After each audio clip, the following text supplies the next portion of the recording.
어쨌든 그러고 나니까 이제 지금 민주당이 잘하고 있으니까 불안하잖아요, 국짐이. 그러니까 막 이상한 기사가 나오는 거야. HMM 본사 이전 공약을 철회한다는 뭐 이상한 이투데이인가? 이투데이. 거기 단독 기사가 나왔어요. 왜냐면 이게 엄청나게 부산 민심을 뒤흔들고 있는 그러니까. 코어니까 이걸 갖다가 부정하기 위한 가짜 기사를 냈어요. 네. 그런데 알고 보니 아니었습니다. 자, 민주당은 HMM 부산 이전 공약을 철회한 적 없으며 추진 단장 또한 사퇴한 적이 없다라고 이야기를 했습니다. 아니, 그러면은 이렇게 가짜 뉴스 내는 언론에 대해서는 뭔가 제재를 해야 되는 거 아닙니까? 이게 이투데이가 왜냐하면 보세요. 얘가 가짜 뉴스를 냈죠. 그 다음에 국진당이 그걸 그대로 받아가지고 야, 논평 쟤네 또 냅니다. 거짓말, 논평 내요. 그러면 또 그걸 받아가지고 기레기들이 또 막 기사를 양산합니다. 그렇지. 웃기는 건 뭐면 이게 밤 10시 44분에 기사가 나왔거든요. 그러니까 이 시간대에 낸 것도 사실은 주목을 안 끌기 위해서 슬그머니 끼워 넣었어요, 이 기사를. 아니 아무리 단독이라도 이거 민주당 체크는 해봐야 되는 거 아니야? 그러니까 민주당한테 물어는 봐야 될 거 아니야. 그러고 나니까 야, 검찰이 하는 짓거리가 똑같네. 당사자 불러서 조사도 안 하고 바로 기소 때리는 거고. 밤 10시 44분에 이 기사를 올리니까 아니 민주당한테 물어보지도 않고 아니니까 이 기사가 올라온 지 아는 사람이 누가 있겠냐고. 근데 갑자기 6분 있다가 이준석이가 이걸 받아요. 그래서 이거 이재명 대표의 기만이다. 라는 식으로 해갖고 제일 먼저 이거를 퍼날르기 시작합니다.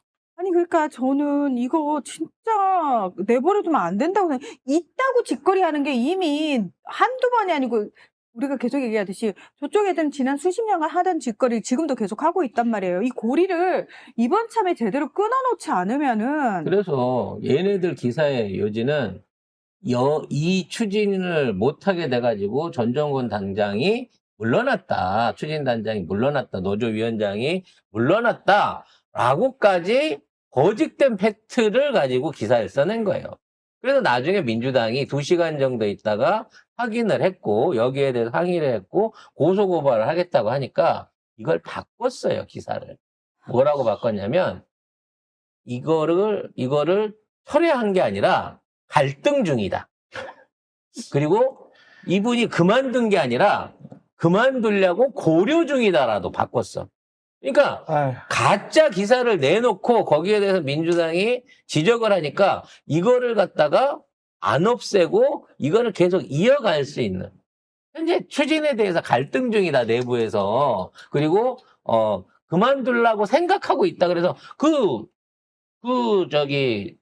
추진단장, 전정권 단장이 나와서 얘기해서 나 그만둘 생각 없다. 그런 말 한 적도 없고 앞으로 북극 항로 개척을 위해 가지고 우리 노조들이 전부 다 힘 모아가지고 도울 거다라고 얘기를 했어요. 그럼 이 이투데이에 이런 기사 쓰는 놈은 무조건 가짜 기사 쓴 걸로, 특히 선거에 영향을 미칠 걸로 선거 방해죄 내지는 허위사실 유포로 잡아쳐 넣어야 됩니다. 이건 선거법 관련입니다. 선거법. 그러니까 기레기들이 선거에서 공정하게 본인들이 진실을 전달을 해서 유권자에게 도움을 주는 것이 아니라 오히려 한쪽 편에 붙어가지고 편향된 여론을 계속 조작한다면 걔들을 언론이라는 이름을 붙여줄 이유가 없어요. 처벌해야 되는 겁니다. 선거법으로. 그래서 이건 무조건 고발이 들어가야 되는데요.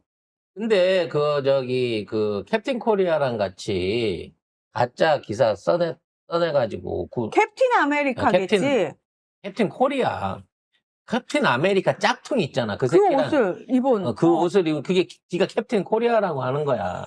그래서 그 새끼하고 같이 연수원에 무슨 중국인들이 있다가 미군한테 했다는 스카이데일리 기자가 구속영장을 말하자면 기각을 시켜버렸어요. 법원에서. 가짜 기사를 썼는데도 불구하고 영장을 기각시켜줘 버렸다고. 그러니까 기레기들한테 힘내서 쓰라는 거야. 니들 감옥 가게는 안 한다고. 그래서 저는 우리가 지금 이걸 법으로도 어떻게 할 수 없고, 왜 검찰이나 사법부가 다 같은 편을 먹고 있으니까 방법이 없잖아요. 그럼 정부가 할 수 있는 걸 했으면 좋겠어요. 우리가 고소하고 고발해도 사법부가 짝짝꿍 먹어버리면 어떤 방법이 없잖아. 그러면 김승원 의원이 얘기했던 게 그거예요. 바우처 제도. 그러니까 지금 정부가 언론에 주고 있는 지원금, 보조금, 광고 있잖아요. 그 모든 걸 다 그냥 시민들한테 바우처로 지급을 해. 그리고 시민들한테 자, 니들한테 바우처 다 나눠줬으니까 여러분이 마음에 드는 언론사에 그 바우처를 기부하세요. 그러면 그쪽으로 돈이 들어가는 거야. 그러면 기레기들이 누구 눈치를 보겠냐는 거야. 국민 눈치를 보고 기사를 쓴다는 거죠. 즉 국가에서 그냥 이유 없이 그 구독자 수로만 지급을 하든 또는 판매부수로 부수로, 지급하든 이 보조금들을 이제 앞으로 국민들이 자기가 원하는 나는 언론사에다가 직접 기부할 수 있는 방식으로 하겠다는 거야. 이거는 지네들이 구독자가 많고 적고의 문제가 아니에요. 그렇죠. 그 언론사에 대한 신뢰가 국민적으로 얼마만큼 조성이 돼 있느냐의 문제로 간다는 거지. 자, 이렇게 되면 우리가 조중동쯤이면은 금방 지들도 무릎 꿇게 만들 수 있다는 거야. 쉽게 말해서 그렇게 하면 줄 돈을 안 줄 수 있는 거예요. 그렇죠. 아니, 그러니까 정부 입장에서는 굶기는 거지. 그렇지. 그러면서 보세요. 대기업이 조중동한테 쩔쩔맸던 이유가 뭡니까?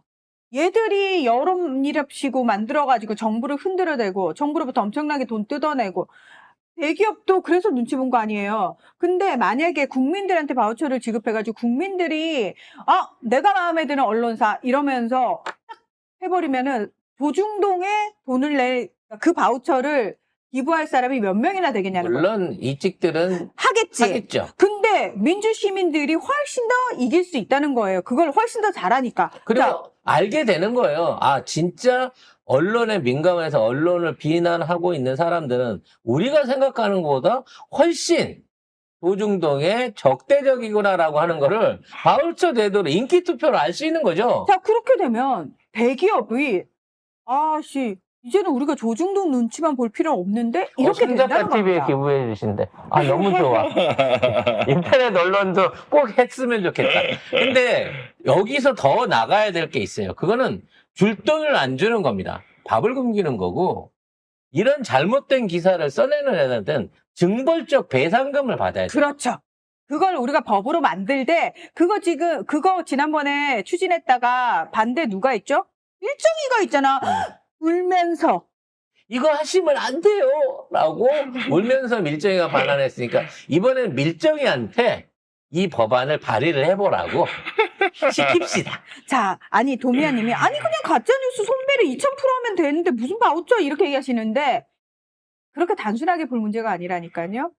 저것들이 그거 가지고 잘 버틸 수 있을 것 같아요. 사법부가 우리 편 안 들면 어떻게 할 건데요? 사법부가 저런 식으로 다 기각시켜버리고 이거는 언론의 재갈을 물리는 짓이다 이러면서 보는 족족 기각시켜버리면 어떻게 할 건데요? 그러니까 정부를 가지고 지원금을 주네 안 주네 이러고 지랄 발광을 하면 어떻게 할 건데요? 그러니까 당근도 뺏고 채찍도 때려야 된다는 얘기야. 당연하죠. 그러니까 모든 할 수 있는 다양한 방법을 다 동원해서 한꺼번에 해야 되는 거지. 요거 하나로 모든 걸 다 그런 건 없어요. 보셨잖아요. 이것들은 너무 비대해져가지고요. 지금 있는 상황에서 웬만한 금융치료는 끄떡도 안 할 거예요. 조선일보 일가들이 보유하고 있는 부동산만 2조 원이 넘는다고 하잖아요, 현재.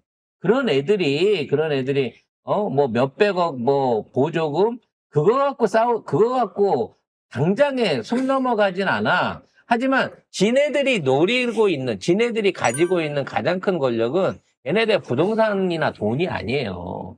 여론과 국정에 미칠 수 있는 영향력이라는 얘기지. 그 영향력. 그게 언론이 권력이라고 불리는 이유잖아요. 그렇죠. 그거를 뺏어야 된다는 거죠. 그쵸. 그걸 공정하게 행사할 수 있는 언론이 나와야 된다는 겁니다. 그래서 까발려 버리는 거지. 야, 실제로 니들 영향력 없어.